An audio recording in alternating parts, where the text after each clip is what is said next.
Federal contracting really comes down to about 5 sequential stages.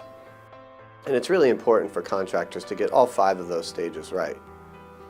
I call this system the RAPP system, R-A-P-P-P.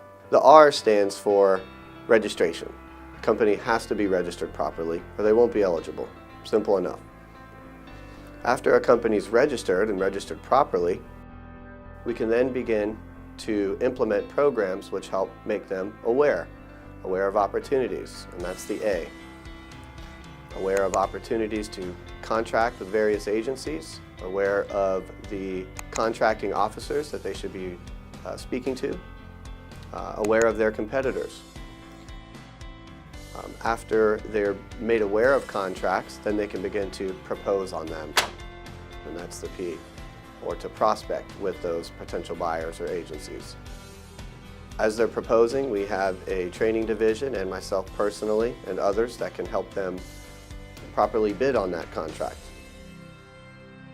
Performance, you're given a federal contract that you work so hard for, now you have to make sure that you perform on it properly. And the 5th stage would be profit.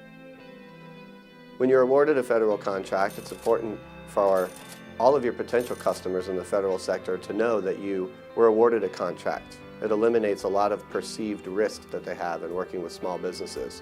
So to really articulate on your capability statement or on your past performance records that you performed on this contract successfully.